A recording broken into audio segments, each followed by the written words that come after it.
Dear students, मैं doctor Archana Tiwari, assistant professor in business administration, SPC government college Ajmer. आज हम जो टॉपिक ले रहे हैं डिस्कशन का वो नेचर ऑफ मैनेजमेंट के अंतर्गत आता है और वो टॉपिक है मैनेजमेंट एज यूनिवर्सल कॉन्सेप्ट, यानी कि प्रबंध एक सार्वभौमिक प्रक्रिया के रूप में। अब जैसे कि नेचर के बारे में हम ऑलरेडी देख चुके हैं कि मैनेजमेंट के नेचर में हम इसे एक पेशा माने या ना माने। दूसरा हमने इसका नेचर जो देखा था वह था कि क्या मैनेजमेंट एक आर्ट है या साइंस है या दोनों है। इसी तरह से हम मैनेजमेंट का जो थर्ड पार्ट है वो देखते हैं नेचर का यूनिवर्सल कॉन्सेप्ट। अब यूनिवर्सलिटी ऑफ मैनेजमेंट का मीनिंग है कि क्या मैनेजमेंट सार्वभौमिक है, क्या ये हर एक जगह व्याप्त है। तो universality of management principles has been accepted ever since the initial stage of development of management. The credit for popularizing the universality concept goes to both Taylor and Feuer. The supporters of this concept include Lawrence A. Epley, James Lundy, McFarland, Coons and O'Donnell, etc. और जो concept है universality of management का, इसका meaning आता है कि fundamental principles of management are applicable to all organisations regardless of their nature, size, objective and kind. That all managers perform the same functions irrespective of the level at which they work.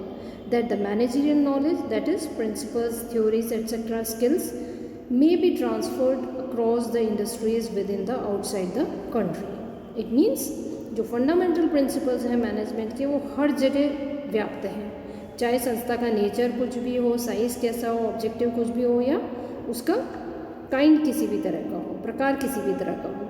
इसी तरह उसके जो functions हैं management के वो सभी जगह लगभग समान रूप से कार्य करते हैं। और तीसरा इसमें हम मीनिंग में ये देख सकते हैं कि जो मैनेजमेंट के स्किल्स हैं वो एक जगह से दूसरी जगह ट्रांसफ़र भी किया जा सकता है, किसी इंडस्ट्री में किया जा सकता है या इंडस्ट्री के बाहर भी किया जा सकता है। लेकिन क्या मैनेजमेंट को हम सार्वभौमिक प्रक्रिया माने, इसके लिए हम दो पार्ट में इसका स्टडी कर सकते हैं। पहला आता है arguments in favour of the concept, means पक्ष में कौन कौन से ऐसे तर्क हो सकते हैं जो ये मानते हैं कि प्रबंध एक सार्वभौमिक प्रक्रिया है। तो इसका पहला पॉइंट हम ले सकते हैं यूनिवर्सल एक्टिविटी है, ये सार्वभौमिक क्रिया है ये, क्योंकि हर एक जगह की जाती है। दूसरा हो सकता है यूनिवर्सल प्रोसेस ऑफ मैनेजमेंट, सार्वभौमिक प्रक्रिया है, प्रबंध एक सार्वभौमिक प्रक्रिया के रूप में माना जा सकता है क्योंकि हर एक लेवल पर कार्य करने का तरीका मैनेजर का लगभग सेम होता है और जो प्रोसेस है उसमें planning, organising, directing and controlling वो सभी मैनेजर्स लगभग समान रूप से इसको फॉलो करते हैं। साथ ही साथ थर्ड पॉइंट पे हम देख सकते हैं कि all managers get the things done, सारे मैनेजर्स को काम करना ही पड़ता है।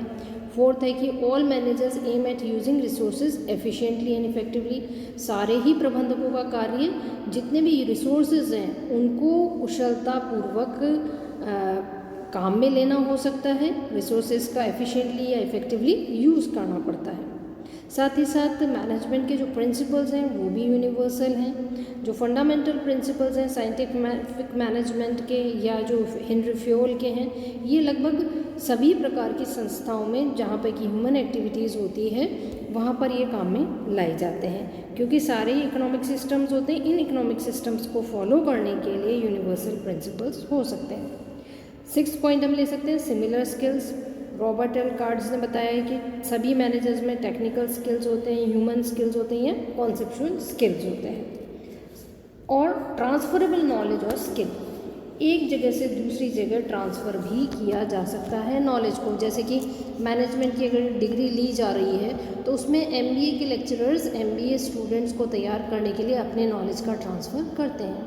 साथ ही साथ इसलिए यूनिवर्सल मान सकते हैं क्योंकि एजुकेशन एंड ट्रेनिंग की भी ज़रूरत होती है जो कि मैनेजमेंट के अंतर्गत दी जाती है। तो ये पॉइंट्स तो arguments in favour of the concept थे। नेक्स्ट आता हमारा आर्ग्यूमेंट्स अगेंस्ट द कॉन्सेप्ट। ऐसे कौन सी धारणा है जिसकी वजह से हम कह सकते हैं कि मैनेजमेंट को एक यूनिवर्सल कॉन्सेप्ट नहीं माना जाना चाहिए। तो इसमें आता है डिफरेंस इन ऑब्जेक्टिव्स, इसलिए सार्वभौमिक नहीं मान सकते क्योंकि जो उद्देश्य है हर एक संस्था का वो अलग अलग हो सकता है, और अलग अलग होने की वजह से वहाँ पर जो प्रिंसिपल्स हैं वो एज इट इज़ फॉलो नहीं किए जा सकते हैं। सेकंड आता है डिफरेंस इन सेक्टर्स। अलग अलग सेक्टर्स हो सकते हैं, जैसे कि प्राइवेट है, कोऑपरेटिव है, जॉइंट सेक्टर है, गवर्नमेंट सेक्टर है। तो इन सब में यूनिवर्सलिटी ऑफ मैनेजमेंट को इम्प्लीमेंट करना बहुत ही डिफ़िकल्ट है, क्योंकि हर एक के रूल्स एंड रेगुलेशंस अलग अलग हो सकते हैं। Difference in size. जो एक्सपर्ट्स होते हैं वो ये आर्ग्यू करते हैं कि हर एक संस्था का साइज़ अलग अलग होता है, कुछ स्मॉल होती हैं, कुछ लार्ज ऑर्गेनाइजेशंस होती हैं, तो उनके साइज़ में डिफरेंस होने की वजह से इसको सार्वभौमिकता का नाम नहीं दिया जा सकता है।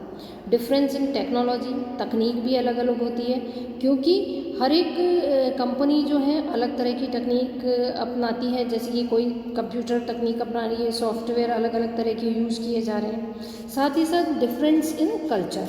अलग अलग तरह का कल्चर हो सकता है, हर एक कंट्री का कल्चर अलग होता है, तो वहाँ पर जो मैनेजमेंट के प्रिंसिपल्स हैं वो भी अलग तरीके से फॉलो किए जा सकते हैं। Difference in stage of development. हर एक कंट्री का डेवलपिंग स्टेज अलग अलग होता है, कोई कंट्री डेवलप्ड होता है, कुछ अंडर डेवलप्ड होते हैं, कुछ डेवलपिंग होते हैं, तो वहाँ पर मैनेजमेंट को यूनिवर्सल मानना थोड़ा सा डिफ़िकल्ट टास्क हो सकता है। कंक्लूजन के रूप में हम ये कह सकते हैं कि there is distinct between fundamentals and techniques, यानी कि सार्वभौमिक मानने के लिए ज़रूरी कि हम देखें कि इसके जो फंडामेंटल प्रिंसिपल्स हैं और टेक्निक्स हैं वो दोनों अलग अलग हैं। दूसरी चीज़ हम ये मान सकते हैं कि there is a difference between practice and fundamentals, यानी कि जो अभ्यास किया जाता है या उसके जो बेसिक चीज़ें हैं वो अलग अलग हो सकती हैं। तो ये हमारा टॉपिक था management as universal concept. Next जो प्रकृति है मैनेजमेंट की, मैनेजमेंट